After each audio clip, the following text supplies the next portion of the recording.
Okay, hi students. Today we will discuss relation and functions, second PUC topic. This is first topic, relation and functions. This is actually very important topic.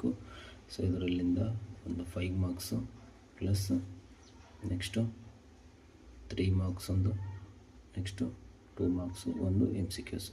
So total 11 marks. 8 plus 10 11 marks students. Don't neglect this topic. Actually important topic ಇದು. So relations and functions. So actually the basic concept of relations and functions already first ಇಯರಲ್ಲಿ complete ಮಾಡಿದ್ದೀರಾ. First ಇಯರಲ್ಲಿ ಗೊತ್ತಿದೆ ನಿಮಗೆ, ಹೌದಾ? Relations and functions. So ಅದೇ so this is a extend part of your second PUC.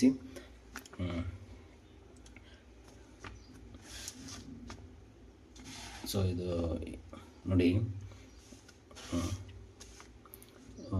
ಮಕ್ಕಳು, actually relations first ನೋಡು, study about relations. First relations ಬಗ್ಗೆ ಸ್ಟಡಿ ಮಾಡೋಣ.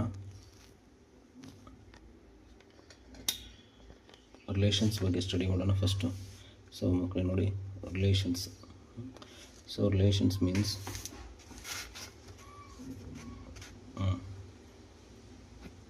ಸೊ ಆಲ್ರೆಡಿ ನಿಮಗೆ ರಿಲೇಷನ್ಸ್ ಬಗ್ಗೆ ಫಸ್ಟ್ ಇಯರ್ ಬೇಸಿಕ್ ಗೊತ್ತು, but I recall because once again if you know the so first PUC, then you will understand the easy students. Okay, first nodi. So relations is a subset of Cartesian product anta karithi ನಾವು. Relations is a subset of Cartesian product. How to write? Relations is a subset of Cartesian product A cross B ಅಂತ ಬರೀತೀವಿ set. Okay, so ನೋಡಿ, first ನಮಗೆ we should know about Cartesian product ಅಂತ ಗೊತ್ತಿರಬೇಕು. Cartesian product is will take, ನೋಡಿ, I take 2 set here A equal to, for example, 1 2 3. okay, so B equal to 11. so B equal to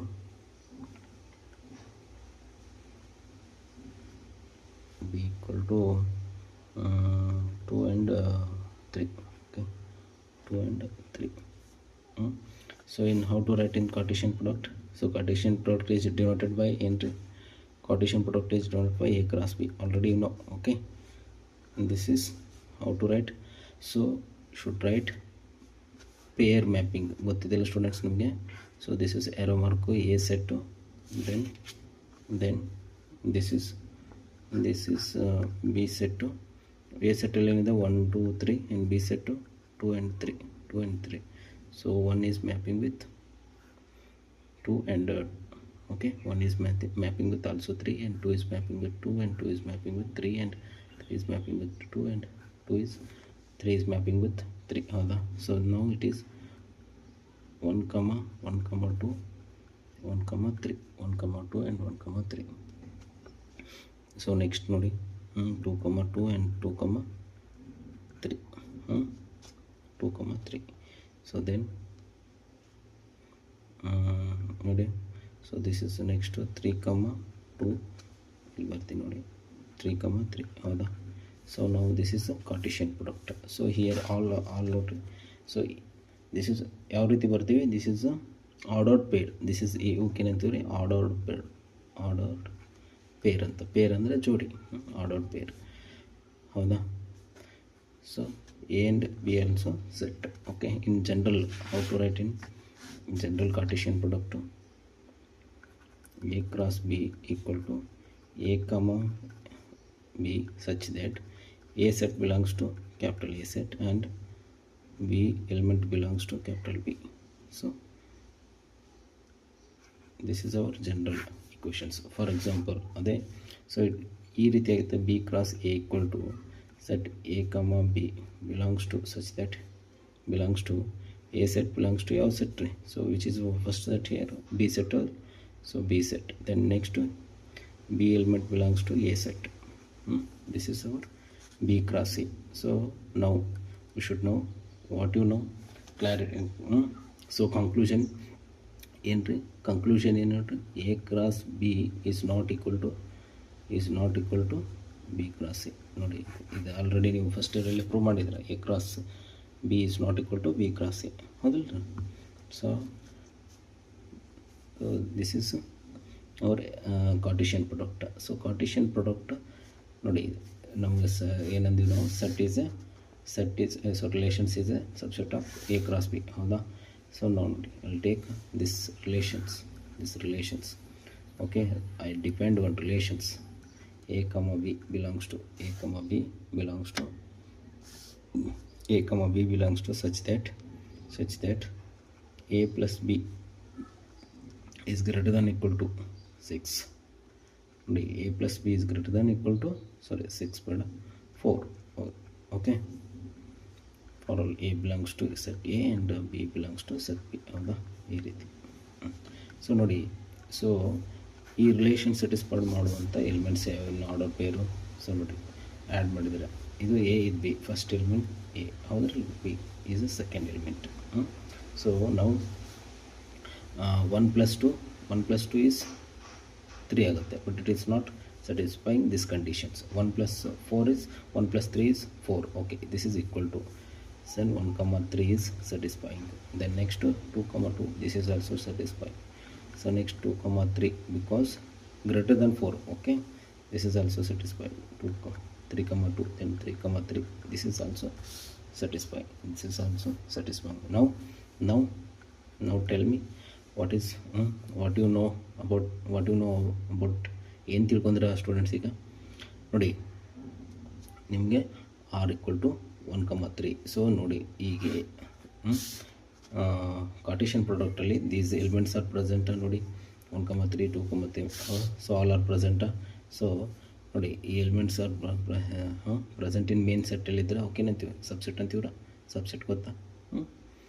so ನಾವು R is a subset of A cross B, ಅಂದ್ರೆ ನಾನು ಹೇಳಿಲ್ವಾ starting. So R is relations is a subset of A cross B, ಹೌದಾ. So ನಾವು it is a relation A cross B. This is R1 relations. ಬೇಕಾದ್ರೆ ನೀವು ಇನ್ನೊಂದು relations you can find it. So R2 is relations. R2 is a subset of you will take R2 relations a comma b is such that a is equal to natural number, or think about a minus b equal to okay -2. A minus b equal to -2. A belongs to capital B. Okay, so now tell me R2 relations a minus b is satisfied -2, 1 - 2. So this is 1 - 2, 1 - 3. So look at 1, 3 is satisfying this condition. 1, 3 is satisfying. Next to there is no one more, there is no other but is subset of a cross b. ಹೌದಿಲ್ರಿ, a cross b subset ಇದು R2 is. So ಇದಕ್ಕೆ ನಾವೇಂತೀವಿ relations. So ನೋಡಿ students ಈಗ so R is a relations definition ಏನ್ರಿ. Relations definition is, so the function the relations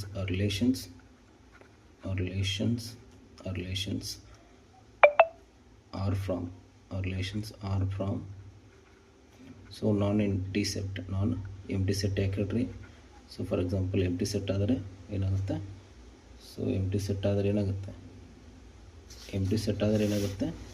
so ಅದು empty ಬರುತ್ತೆ. So for example A set equal to ನೋಡಿ 1, 2 ಇದೆ. So B set equal to empty set ಇದೆ. Okay, A cross B ಮಾಡಿದ್ವಿ ಅಂದರೆ ನಾವು ಏನಾಗುತ್ತೆ, ದಿಸ್ ಇಸ್ ಎಂಪ್ಟಿ ಬರುತ್ತೆ. So this is not satisfied. Relations is A are from non-empty set A to non-empty set set non-empty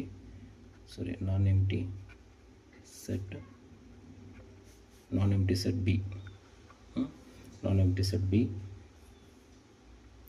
set B is the subset of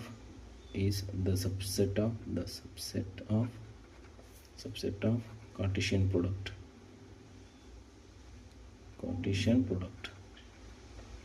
ನೋಡಿ subset of Cartesian product A cross B. Okay, so ಇದನ್ನ ಯಾವ ರೀತಿ sometimes equal ಇರ್ಬೋದು. ಅದಕ್ಕೆ A cross B is this is relations.